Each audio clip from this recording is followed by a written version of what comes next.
Ladies, gentlemen, gentle people, gentle gender fluids, gentle gender undecided, whoever you are, wherever you are, whenever you are, welcome. Sorry. Welcome to episode 34 of Apologies Up Front. I'm your host, currently driving through beautiful Belfast after after a very enjoyable gig in the Deer's Head.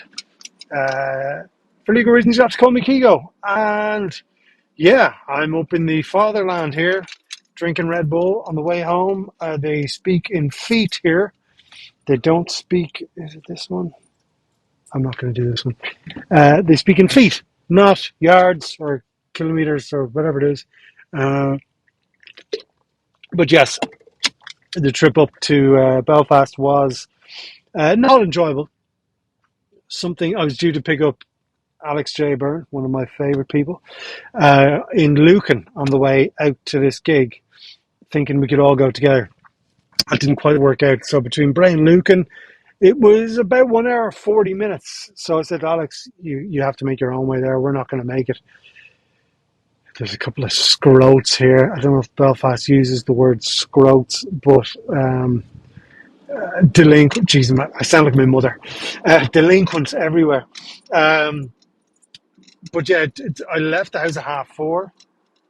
I arrived at 7:45, and sorry if you can hear the thing in the background here.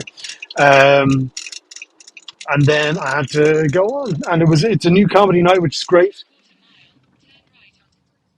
Um, so I was able to try some new things. I actually started writing a new bit about sea swimming because old friend of mine, Sinead Walsh, brought me sea swimming in Sandy Cove, and I'm still waiting for one of my testicles to drop back. Someone just broke a red light. To kind of drop back to where it used to be. It was fairly horrific, but I was told by the kind of the sea swimmer people who do it like just all year round, not just in the summer. Do you remember when your parents used to force you to jump in the sea? Some people do this every day. I see them in Bray, and I kind of go, look, I don't know what you're trying to pay for up front, but oh shit. I'm in the wrong lane here. Let's see here. Oh, breaking all the laws. Um, what was I saying? Yeah, there are people in Bray who do it all the time. And it's just, they are a bit smug. They are a bit arrogant and pompous.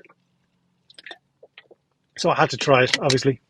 And listen, once you dry off and your heart rate returns, not even returns to normal, just returns, you do feel like you're better than everybody else. So yeah, I might do it again. But I tried that new bit. I'm kind of updating a bit about Irish names. What else did I do? Yeah, a couple of new bits. Because obviously, as you know, and I'm going to annoy you until then, October the 13th, I'm working up to that. I'm really looking forward to it. Um, what is this silly bitch saying to me? Sorry, I'm just calling her a silly bitch because I don't know her name. Um, okay, we're nearly there. So, what was I saying to you? The funny thing is, though, I don't know if you can hear the directions. So yeah, we're on the way out of Belfast here now. No worries, no lights are on. So yeah, I'm working up to this gig. There's 40 seats. Tickets are on sale now. I sold 10 of them, which I'm happy with. Um, and if you use Keego checkout, you'll get a discount. Keegolaughs.com for all the gear. Do come along because I do think it's a pretty good show. It's going to cover everything. It's called I Confuse Easy. And you'll find out why. You'll feel better about yourself just by hearing about how stupid I am. I can't really sell it any better than that. But yeah, come along. But tonight I met Kieran Franco for the first time. He runs a Are We podcast. Are We, as in Northern Irish, our small podcast, Are We podcast. I don't know why I'm talking to you like you're 8. You know what I'm talking about. My tooth is still sore from being pulled out on Monday, actually. I'll talk to you about that in a sec. So, like, everyone was trying new stuff. It's great. And I was talking to Will Ray, who was the MC. I love him. He's a great guy. And I was kind of going, look, I drove all the way up here just for the buzz, just to meet people and see people and enjoy people. And it's very different to at home. And um, I don't mean it in a mean way, um, because Dublin, like Belfast, is actually smaller than Dublin, but there's less ego, if you like. I think people up here, they realise that if you think Belfast is your world will always be Belfast. A lot of people in Dublin or down there, they think they're happy with that. So people are up here working all the time, writing all the time, constantly coming up with new stuff, and it's brilliant. Like people down at home are doing the same stuff for years. There are people still doing COVID humor, and like I'm annoyed because I had a pretty good half hour on COVID. I'll do it one time. I'll do the COVID tapes. Um, but sorry, it's Red Bull. Um, but yeah, so like I was talking to Will about it. I was kind of going, look, there's a difference between the arena and big theatre guys and kind of everybody else who are filling clubs. And there's a lot of people filling clubs, but the standard is really high. Even the new stuff is kind of formed. You know what I mean? It's 85% there when they bring it to the stage. It's brilliant. So yeah, I don't mind making the trip for gigs where I'm watching, laughing, learning, and enjoying. But that doesn't happen at home. And the interesting thing, so I don't know. I've been in a 3-week period of getting in trouble with everybody. Whether I say free speech is important but dangerous, or I say anything. I just say the wrong thing. And that's fine. I'm 42. Doesn't matter. Um, there was people trying to not muscle in, passive aggressively bring something to my attention. You know when people do that? It's like, I'm not saying you're doing anything wrong. I'm just saying that I wouldn't do what you're doing the way you're doing it. Do you know those kind of people? Like those conversations we've always had. And it happened to me on Instagram. Someone was saying that a page that a group was run is very similar to another page. Doesn't No one has ever confused it in their lives up until when I put the poster up about my October 13th show. I meant to tag one thing and I tagged the wrong thing. They start with the same letters. Irish. They start with the same word. And I've kind of got like nearly 60 pages I'm following on Instagram. They start with the word Irish. I clicked the wrong thing. Got a message back. Because I'd said delete the tag, done an error, blah, blah, blah. And then I got, just to bring to your attention, very similar, blah, blah, blah. And I was kind of going, like,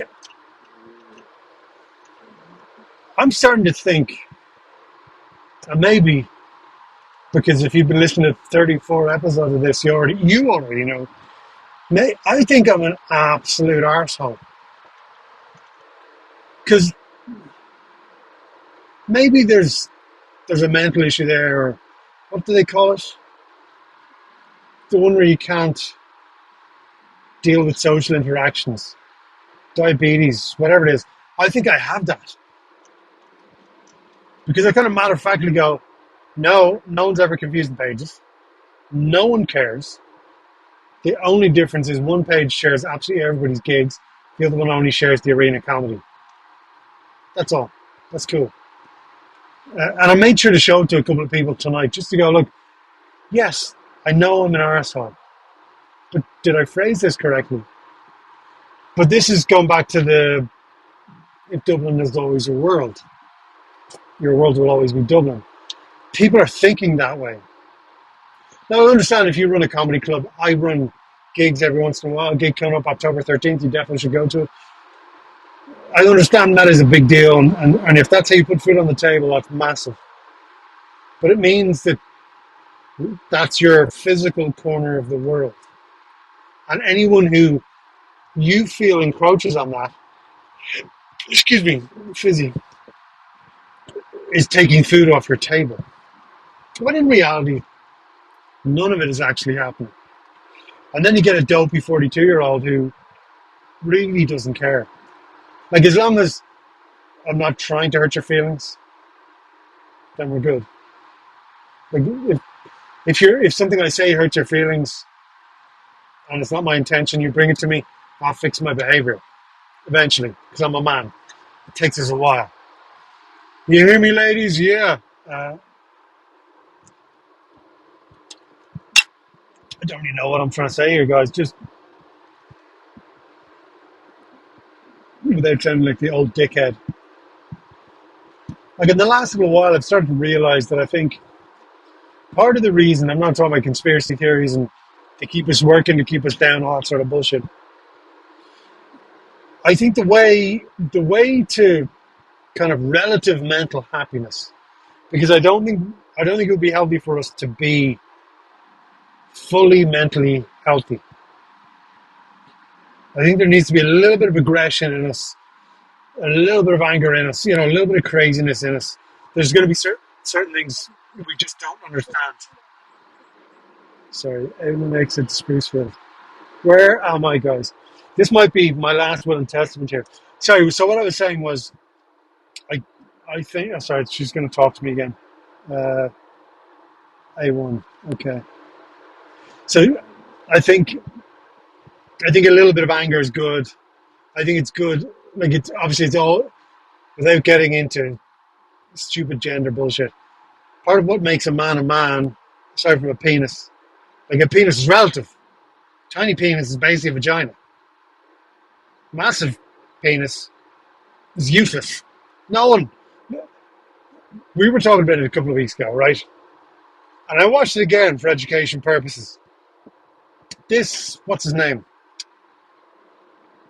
Raymond 22, Adam 22, whatever his name is, lets his wife ride some porn star, right? For money. And that's fine. Do what you want to do. I don't care. But, and this is a tangent, when I watched it again for the 17th time, I now it's obviously never a problem that I'm going to be involved in. But this man's penis was so big. Like it was bigger than the first bike I had cycling to school.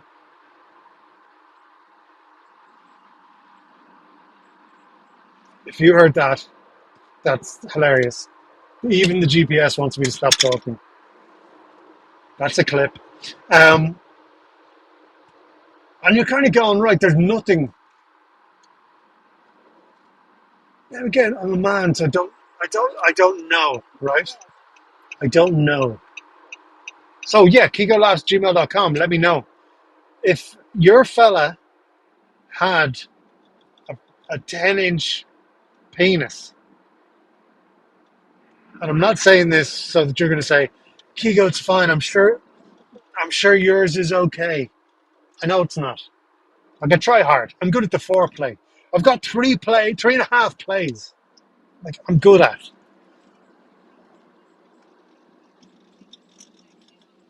Like once we get into the nitty gritty, the nuts and bolts of the riding, of the sex, and you can tell how good it is when I call it the sex. Because as we know, I'm a product of Education Ireland in the 90s. And I was taught that the clitoris was a Greek island. Yo! I'm a genius. 3.5, 4 plays. That's pretty funny. What was I going to say? Yeah, like if it was that big, there's absolutely no way that it goes back to normal. Like there's no way. Sorry, question mark. There's no way. How did we get from comedy in Northern Ireland to massive penises? I don't know. I can't remember. I watched. What was it? I watched. I'm trying to remember, guys. I'm sorry. Just invented. Like, there's so many roundabouts up here. They love a roundabout. The Queen or the King loves a roundabout. Um, Why was I? Am I gay? Is that what it is?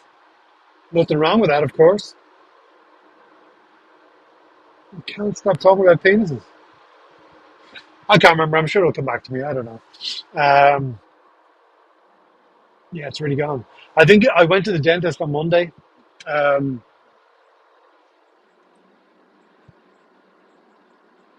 so, yeah, Genie Mac, this is my last one in testing. No, I went to the dentist because we're trying to figure out what's going on with my teeth. Like, obviously, part of it is through kind of Thai boxing and MMA and stuff like that. I've been punched in the face. And the last fight I had was, it's a long time ago, long time ago. Um, and it was like, it was really, like, fighting was really, really enjoyable. But I got badly damaged in the last one. Uh, like, it's funny, I won the fight, but it doesn't actually mean anything now. All it means, all it means is a lot of dentist work. So I'm able to take a punch or whatever. Not that that's anything to brag about or important, but during I remember the fight really. I remember nearly every step. You know, when weird things happen and they go in slow motion, I remember the whole thing because my brain would say, just move to your left there. You know, nice and calmly, move to your left. He's about to throw a right hand. Move to your left. Throw your right hand inside his right hand, and you'll hit him on the chin. He'll probably drop, which eventually he did. But the first few times, first few times I could see this red glove coming from my face.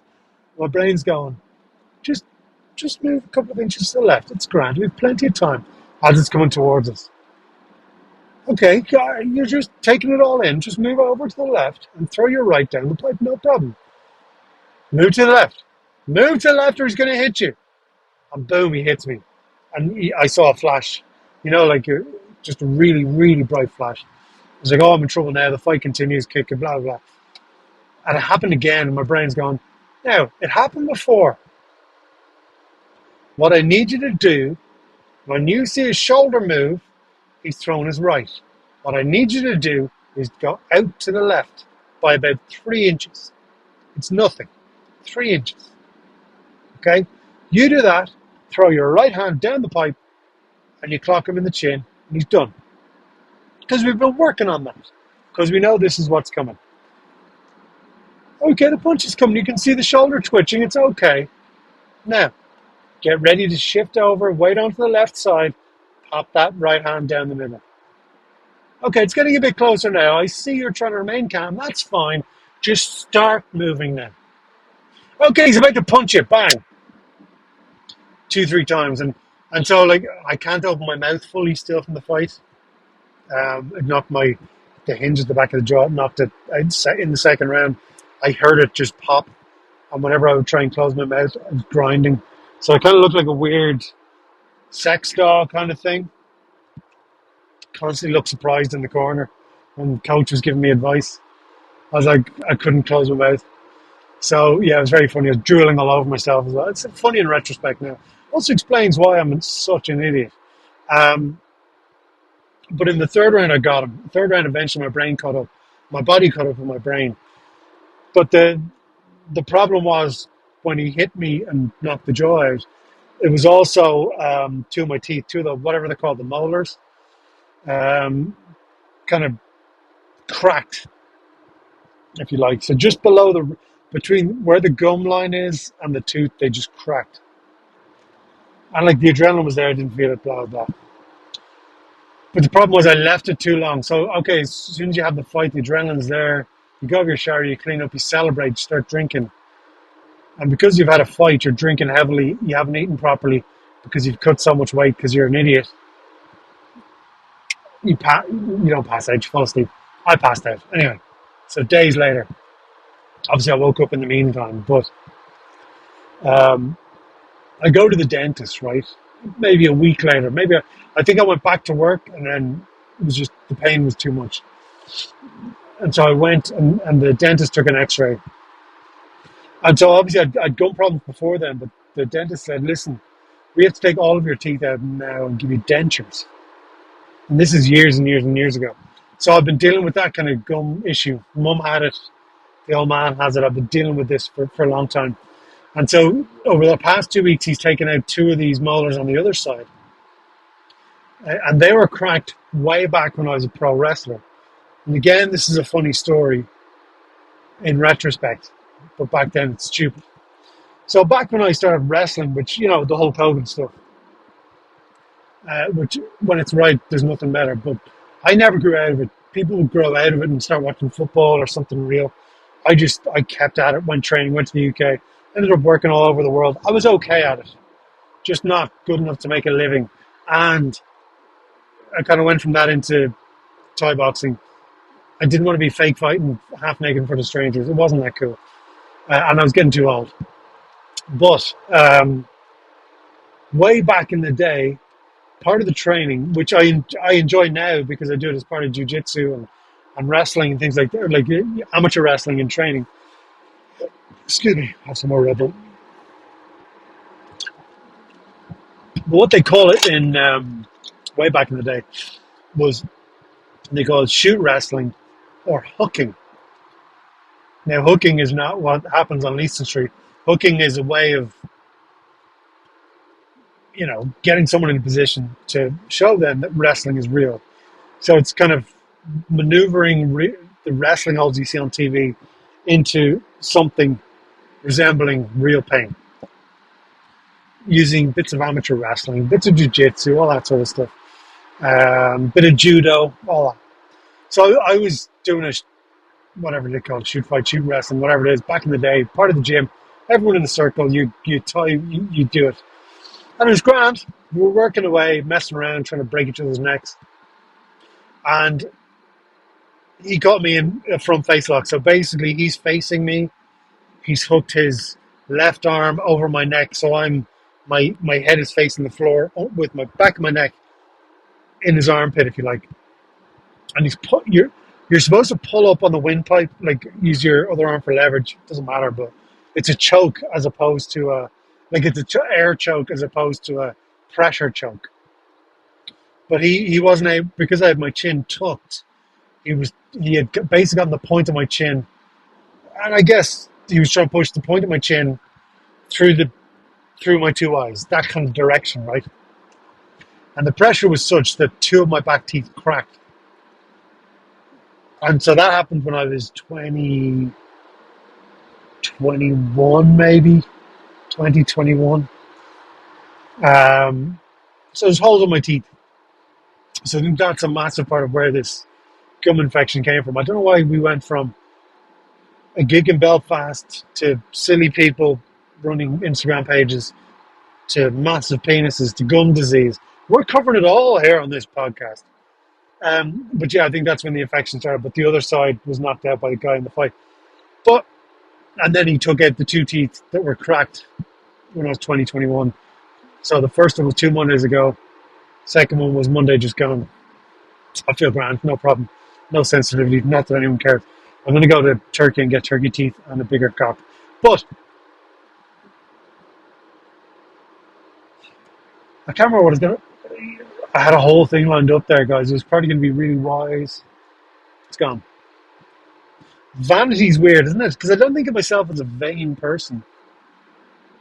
But, like, I need to get my teeth fixed. But I'm bald. I don't care about the hair thing. Like, there's a lot of people who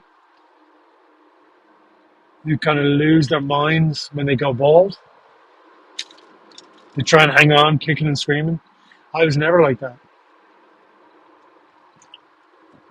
I just, I embraced it. But I guess like Billy Corgan was bald. I was listening to Smash Pumpkins all the time. Steve Austin was bald. He got me through my teenage years in school. So it wasn't really a big deal. But yeah, vanity is weird. Like, I follow a page on Instagram, and I just have a bit of fun commenting on it because it's so silly. Goss.ie, okay? And it's basically a gossip website. But it's not even the women anymore. Every single person they take pictures of is Botox to death with the big turkey teeth and the big fake lips. And do what you want to do. I don't do whatever makes you feel better.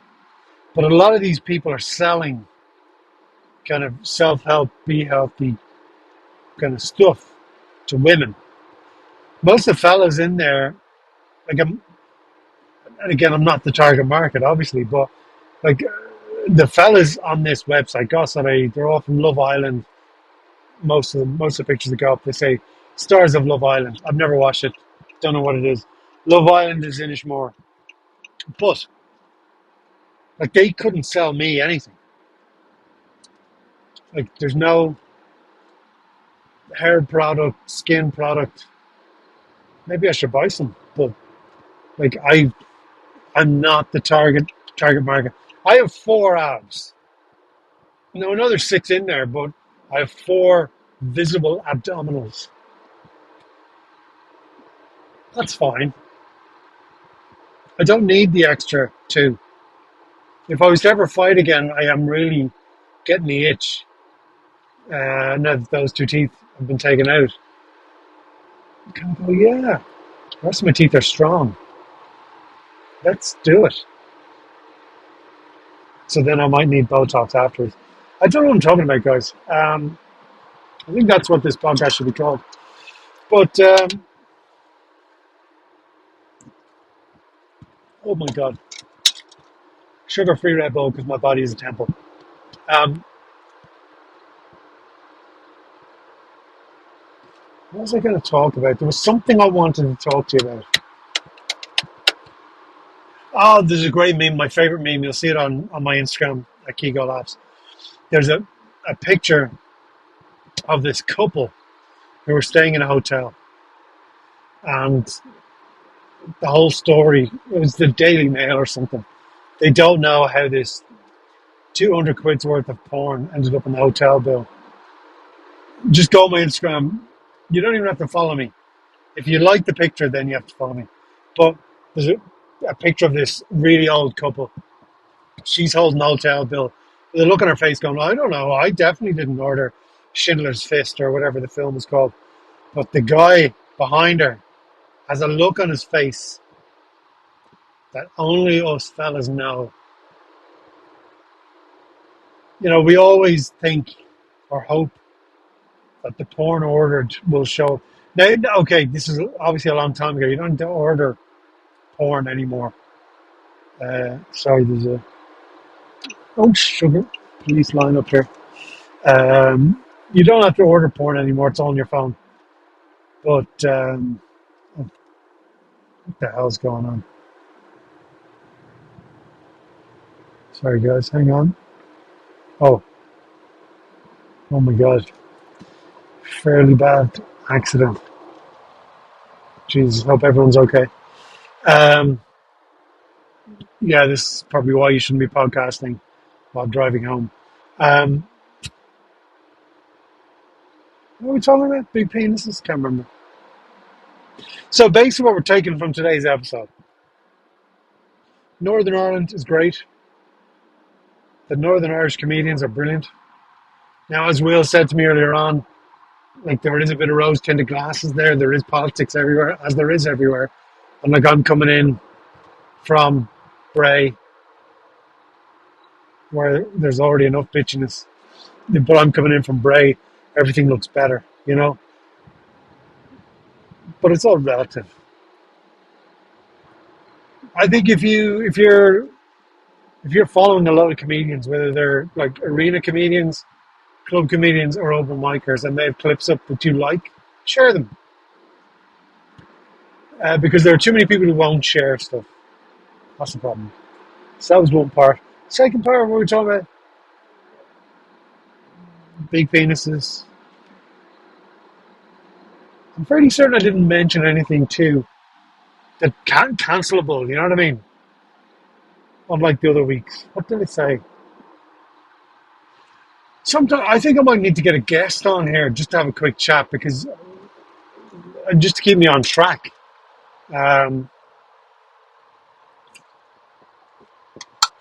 So if you are a comedian who wants to jump on a podcast, we've had How many downloads have we had? Just under 3,000 downloads, which is great. I still have to go to work tomorrow, but um, interesting. And for the most part, the people listening are, and you guys are, they understand that I'm just an idiot. Understand that I confuse easy. Plug! October 13th, Crowbar, attached to the Button Factory. I saw one of my favorite bands, Turn, Irish band called Turn. If you search for them on Spotify, they are brilliant. There's a song called Check My Ears, just majestic stuff. Tangent. I can't remember what I was going to say. Actually, I might ask. Okay, you've just given me an idea, guys. Thank you very much. I was trying to figure out who I want to open for me.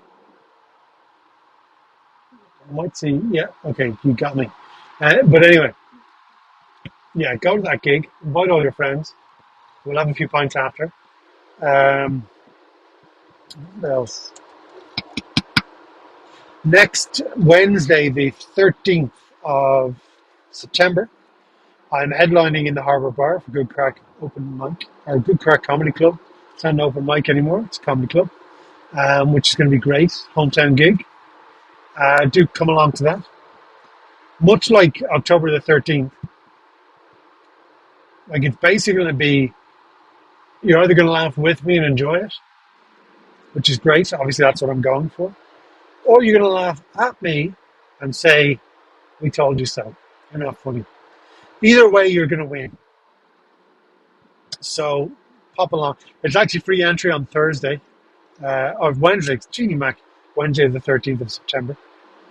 But come along. Great points in the Harbour Bar. Excuse me. After that, where are we? I can't remember. Then I'm over in Liverpool, 27th, 28th. Then I have a gig with the Bag of Cats on the 29th or the 30th. I can't remember. And then back in Doyle's on the 86th of October. And then we're over in the International in October. We're in Barrua in October on the 12th, I believe, the day before the big show on the 13th. So nice and busy. I just want to get back up to Belfast. And look, I'm trying to find my feet again, guys, because it's I kind of got in a bit of trouble. It's not real trouble; it's Twitter trouble, and I'm kind of working my way through that. You know, when you say something that you don't feel is that incendiary, word of the day, toilet paper, because you're not saying it from that place. Like, you know, it's the freedom of speech thing. You're free to say it. You're not free from a reaction. That's what I mean. So, just interesting trying to figure that out. But yes, okay, to recap. If you have sex with someone with a massive penis, how long does it take for everything to go back to normal? Keegolaughs@gmail.com. Follow me, Instagram, at Keegolaughs. On Facebook, at Keegolaughs. Twitter, don't follow me on Twitter. Keegolaughs.com for all the gigs. October the 13th is the big one. Tickets are on Keegolaughs.com. But do come along if you're anywhere near Bray or on the Dart Line. Come out Wednesday the 13th. Headlining there. Who else? Ellen O'Reilly, James Downey.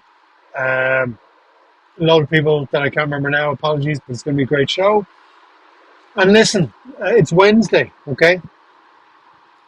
I'm going to steal this finish from an old podcast. Let's hug those we love. Let's tolerate those we don't. And let's always look sexy in tight jeans.